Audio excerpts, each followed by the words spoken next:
Assalamualaikum warahmatullahi wabarakatuh and a very good day to you, sir. My name is Iza Natasha Muhammad Hashim and my metric number is 2020621448. Today I'll be presenting about capital budgeting for zoos and aquariums.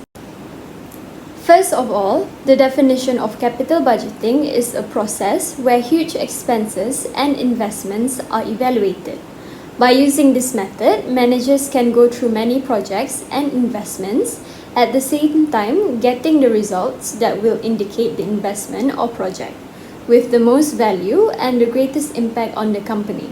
Next, the definition of zoos and aquariums. Zoos are facilities that bred animals for conservation and are displayed to the public. The animals are enclosed in their cages and are cared for by the zookeepers. While aquariums generally have the same concept as zoos but are more focused towards aquatic animals. The importance of capital budgeting. Long-term goals are extremely important for any institution's growth and prosperity. Each investment involves some level of risk and lack of certainty.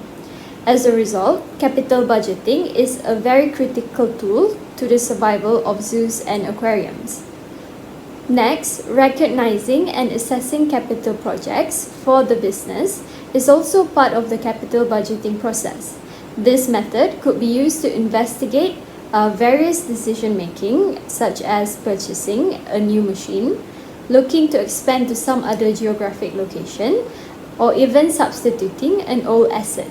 Moving on, capital budgeting process has 4 steps, which are generation of ideas, analysis of proposals, creating the corporate capital budget, and lastly, monitoring and post-audit. The first process, which is generation of ideas, is one of the most efficient capital budgeting steps in the creation of high-quality project ideas. Ideas can come from numerous sources, including top leadership, employees, divisions, or even outside of the firm. The next step is analysis of proposals. All action plans are evaluated by forecasting their cash flows to determine the overall profitability of each project. The third step is creating the corporate capital budget. After commercially viable projects have been identified, they are then prioritized depending on the known corporate resources, the length of time of the proposal's cash flow, and the strategic plan of the company. The last step is monitoring and post-audit. Project managers are responsible to decide whether the projections reflect the actual performance. A post-audit is also required to identify methodological flows in the cash flow forecasting method. Moving on, the importance of capital budgeting are long-term goals, involvement of a large number of funds, irreversible decision, monitoring and controlling the expenditure, transfer of information, difficulties of investment decision, and lastly, the maximization of wealth. Capital budgeting techniques.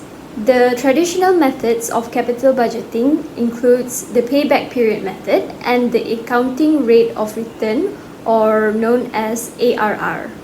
First, the payback period method describes the time needed to recover the funds invested or to attain the break-even point. The payback period is measured in years. Beginning with the investment year, calculate net cash inflow for each year and pile up until cumulative cash flow is positive, will make that year the payback year. Next, the accounting rate of return, or ARR, is a profitability measure used in capital budgeting. The ratio does not consider the concept of the time value of money. ARR helps to calculate the return obtained with the proposed capital investment's net income. Next, discounted cash flow methods include the net present value, which is NPV, the internal rate of return, which is IRR, and the profitability index, which is PI. First of all, the net present value, which is NPV, is a method that computes the present value of a stream of future revenues.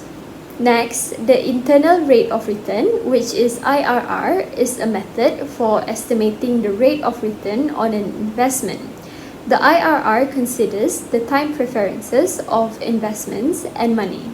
Lastly, the profitability index aids in investment ranking and determining the best funding to make. A PI greater than 1 indicates that the current value of the investment's future cash inflows exceeds the initial investment, implying that it will profit. Now, moving on, the best option with capital budgeting. After doing capital budgeting, a business owner can have several decisions. Some of them are asset acquisition, acquisition of a new business, or a business venture. First of all, asset acquisition. An asset acquisition strategy is the buying of a different firm by purchasing its asset rather than its stock. It allows businesses to select the assets and sometimes liabilities it wants to acquire. Selecting specific assets and liabilities lowers risk and possible liabilities. Asset acquisition strategies work especially well with bankrupt businesses' assets. The next decision is acquisition of a new business. Acquisition of a new business is when a firm buys the major part of every single one of the shares from another business. This allows the business owners to be able to have authority over the firm, is what is called an acquisition. And lastly, a business venture. A business venture is a new company which is established with a purpose as well as anticipation of monetary benefits. This form of company is usually touched on to as a small business since it requires minimum number of financial resources. Lastly, we have come to the conclusion. In conclusion, capital budgeting is an important basis of management and is a great financial tool for a business. The right calls can propel a business to the next level.